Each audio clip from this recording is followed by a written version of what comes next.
સાથીઓ, મંચ પર તમે જોઈ લો, જેટલા પણ અહીંયા આગેવાનો બેઠા છે, એ ચાહે ભંગિયા રાઠવા હોય, રાધિકા રાઠવા હોય, રાજેશભાઈ રાઠવા હોય, એ ચાહે પરેશભાઈ રાઠવા હોય, નિરંજન વસાવા હોય, નવસિંહભાઈ સરપંચ હોય કે અમારા નાગરભાઈ રાઠવા હોય, અમારા મુકેશભાઈ બારિયા હોય કે ચૈતરભાઈ વસાવા હોય, હર હંમેશ અમે લોકો માટે અવાજ ઉઠાવતા તમે જોયા હશે. તમે મોબાઈલ ખોલતા હશો તો અમે લોકો માટે લડતા હશે, વિડીયો તમારામાં આવતા હશે. અમે લોકો માટે અવાજ બનતા હશે, એમની રજૂઆત કરતા હશે, લોકોને ન્યાય મળે એની વાત કરતા હશે. એના વિડીયો તમે હર હંમેશ જોતા હશો. અને એક બાજુ ભાજપના નેતાઓ, તમે તમારા નેતાઓ તરફ જોઈ લો, એ નેતાઓ તમને ધમકાવવાનું કામ કરતા હશે. એમના વિડીયો ડરાવતા આવતા હશે, ધમકી આપતા આવતા હશે, એમના ફોન આવતા હશે, મીટર કપી લઈશું, કેસ થશે, પોલીસ મોકલી દઈશું, પાણી નહીં મળે, ઝૂંપડું નહીં મળે, એવી વાત કરીને ડરાવે છે કે નથી ડરાવતા? ભાજપના નેતાઓ ડરાવે છે ને. ત્યારે એક બાજુ લોકોના અવાજ બનવા વાળા લોકો અમે બેઠા છે, તમારી લડાઈ લડવા વાળા લોકો અમે બેઠા છે, અને એક બાજુ આપણા લોકોને ડરાવવાની, ધમકાવવાની, દબાવવાની, રેડ પડાવવા વાળા લોકો બેઠા છે. ત્યારે એની સામે જે આજે તમારી હજારોની ઉપસ્થિતિ છે, તો આ મંચ પરથી મને એટલી ખાતરી થઈ ગઈ છે, એટલો વિશ્વાસ થઈ ગયો છે કે આવનારા દિવસોમાં આજે જે તમારી ઉપસ્થિતિ અમને બતાવે છે કે આવનારા દિવસોમાં જો આ વિસ્તારમાં ક્રાંતિ થશે તો આપણા છોટાઉદેપુર તાલુકાની ધરતી પરથી ક્રાંતિ થવાની છે. 2 દિવસ પહેલા અહીંયા કેબિનેટ મંત્રી આવ્યા હતા ને, એમના સાંસદ, એમના મંત્રી, એમના માજી મંત્રી, બધા જ લોકો આવ્યા અને એમણે એમના સરકારે લોકો માટે શું કર્યું એની વાત નહીં કરી.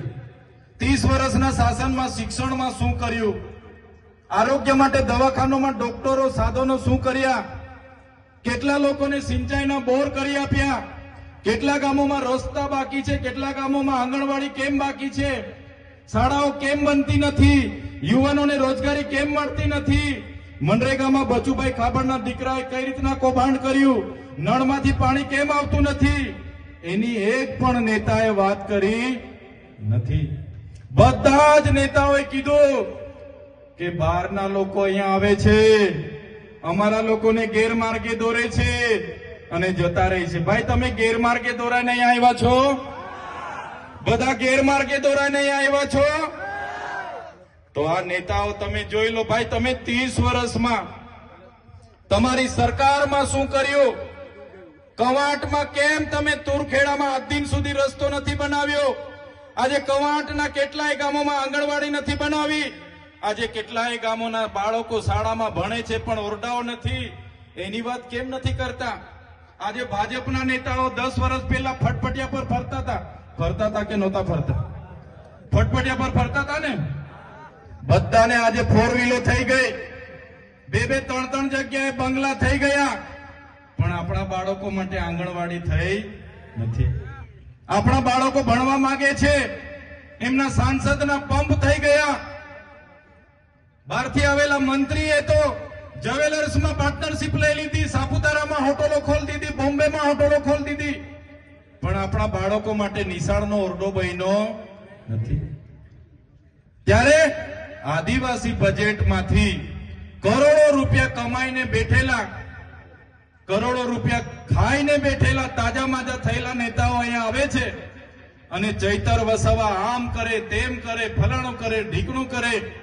અમે એમને કહેવા માંગીએ છીએ, જો તમે આથા ડુંગરનો પ્રોજેક્ટ આજે ને આજે રદ કરાવી દો, લેખિતમાં અમને આપી દો, તમે કવાંટની તમામ આંગણવાડીઓ બનાવી દો, તમે 28 ગામને જે પ્રોજેક્ટ એમઓયુ એનટીપીસી સાથે થયું છે રદ કરાવી આપો, તમે આ વિસ્તારમાં રોજગાર આપી દો, તમે નર્મદાનું પાણી અહીંયા આપી દો, તમે રામી ડેમના વિસ્થાપિતોને વળતર નથી વળતર આપી દો, તમે હાપેશ્વરમાંથી અમારા લોકોને પાણી આપી દો. તે દિવસે ચૈતર વસાવા તમારા બધા જ નેતાઓના જાહેર મંચ પરથી વખાણ કરવા પર તૈયાર છે. તમારે કંઈ કરવું જ નથી અને અમે આવીને અમારા લોકોને ન્યાયની વાત કરી એટલે તમે ચૈતર વસાવા આમ છે તેમ છે ફલાણું છે ઢીકણું છે કરો છો. સાથીઓ, આ લોકોની હકીકત શું છે તમને ખબર નહીં હશે. અત્યાર સુધી આ લોકોએ 5 વર્ષ ધારાસભ્યમાં કોંગ્રેસ વાળાને મોકો આપે, 5 વર્ષ ભાજપ વાળો રાજ કરે, 5 વર્ષ તાલુકાનો પ્રમુખ કોંગ્રેસનો બને, 5 વર્ષ ભાજપનો બને. આવી રીતના આઝાદીના 78 વર્ષ સુધી આપણા લોકોનો ઉપયોગ કર્યો છે.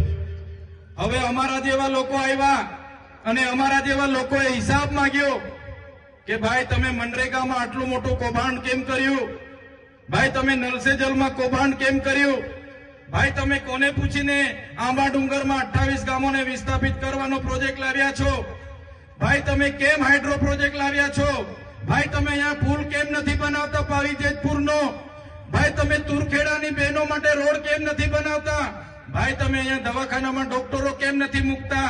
એમ કરીને અમે આવીને સરકારમાં રજૂઆત કરીએ એટલે આ લોકોને ગમતું નથી. એ લોકોને એવું છે કે ભાઈ આપણે તો મામા ભાણિયા બનીને રાજ કરતા હતા, હવે ત્રીજો મોરચો આવી ગયો છે.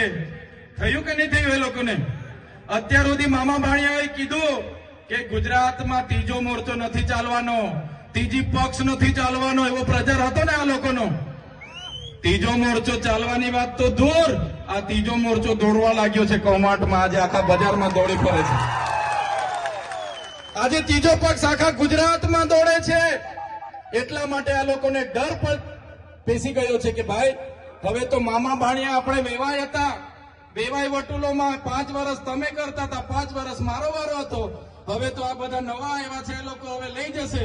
એટલે બંને બાજુના નેતાઓ ભેગા થઈને એકલા ચૈતર વસાવાના અમારા ટીમોને રાતે પણ યાદ કરે છે. રાતે ઊંઘમાં પણ અમે દેખાઈએ છીએ, રાતે સપનામાં પણ ચૈતર વસાવા દેખાય. એટલે રાતે ઉઠીને 1 ગ્લાસ માટલાનું પાણી પીવું પડે ને સવારે અમે ઉઠીને જોઈએ તો મોબાઈલમાં એ લોકોના વિડીયો આવી જાય છે. સવારે એ લોકોના વિડીયો મારા મોબાઈલમાં આવી જાય છે. હા, પેલા બાજુના સાંસદો પણ, આ બાજુના સાંસદો પણ, મંત્રીઓ તંત્રીઓ ચૈતર વસાવા, ચૈતર વસાવા, ચૈતર વસાવા, ચૈતર વસાવા. એટલે અમારા જેવા સામાન્ય પરિવારના લોકો રાજનીતિમાં આવ્યા. આજે પરેશભાઈ જેવા રાજનીતિમાં આવ્યા, રાજેશભાઈ રાજનીતિમાં આવ્યા, નિરંજનભાઈ રાજનીતિમાં આવ્યા અને અમે ચોખ્ખી રાજનીતિ કરીએ છીએ. ઈમાનદારીપૂર્વક, પ્રમાણિકપૂર્વક અમારા લોકોને ન્યાય મળવો જોઈએ એની વાત કરીએ છીએ, શિક્ષણ મળવું જોઈએ એની વાત કરીએ છીએ. એટલા માટે હવે આ લોકોને ખબર પડી કે આપણી તો સત્તા જવાની, આપણી તો ખુરશી જવાની. અત્યાર સુધી તો ખોટું બોલી બોલીને મત લીધા, હવે ચાલવાનું નથી. ત્યારે આજે નેતાઓ પણ રોડ પર ઉતરીને 2 હાથ જોડે છે. આજે રોડ પર ઉતરીને ડિસ્કો કરે છે, નાચણું કરે છે.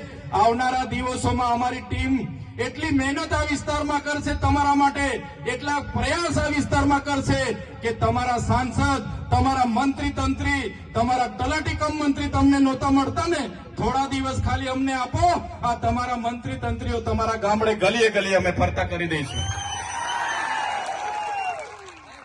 એ લોકો ચૂંટણી આવે અને બહાર નીકળતા હતા, હવે તમારા 12માં પણ આવશે, તમારી ભજનમાં પણ આવશે, તમે છઠ્ઠીમાં બોલાવશો છઠ્ઠીમાં પણ આવશે, અને તમે કહેશો ભાઈ ગોદ ભરાય છે તો તેમાં પણ આવશે, કહેશો કે ભાઈ આણું છે આણુંમાં આવજો તો આણુંમાં પણ આવશે. કેમ કે ત્રીજો મોરચો ચાલવા લાગ્યો છે, દોડવા લાગ્યો છે. એમની ખુરશીઓ અને સત્તાઓ જતી રહેવાની છે, એટલા માટે આ લોકો આજે અમને ટાર્ગેટ કરે છે. પણ મારા સાથીઓ, અમે કેમ કવાંટમાં આવીએ છીએ? અમે કવાંટમાં એટલા માટે આવીએ છીએ, અમારે તુરખેડામાં અમે તે વખતે ગયા, અમારી જ્યારે યુવાન દીકરી, અમારી બેન રસ્તો ન હોવાથી એને એમ્બ્યુલન્સ ન પહોંચી, ડિલિવરીની પીડાથી એની પીડા ઉપડી અને ગામના યુવાનો ઝોલીમાં લઈને જતા હતા. એ બેન રસ્તામાં મરી ગયા. એ બેનના ઘરે હું ગયો અને દીકરો નાનો હતો, એ દીકરો રડે, એનો પરિવાર રડે, ત્યારે અમે બેનનું દુઃખ અમે મહેસૂસ કરીએ છીએ. જે બેન સાથે આ થયું એ આ ભાજપના નેતાઓને ખબર નથી પડતી. જે દિવસે આ ભાજપના સાંસદ, એમના મંત્રી, એમના ધારાસભ્યની બેન, પોતાની દીકરી સાથે આ રીતના ઝોલીમાં મૃત્યુ થશે ને, તે દિવસે આ લોકોને ભાન આવી જશે કે ડિલિવરીની પીડા શું હોય છે. અમે આ કવાંટની દીકરીને અમારા પોતાની બેનનું દુઃખ સમજીને મહેસૂસ કરીએ છીએ. અમારા ખેડૂત સાથે આજે અન્યાય થાય છે, અત્યાચાર થાય છે, અમારા યુવાનો સાથે આજે લાઠીચાર્જ થાય છે.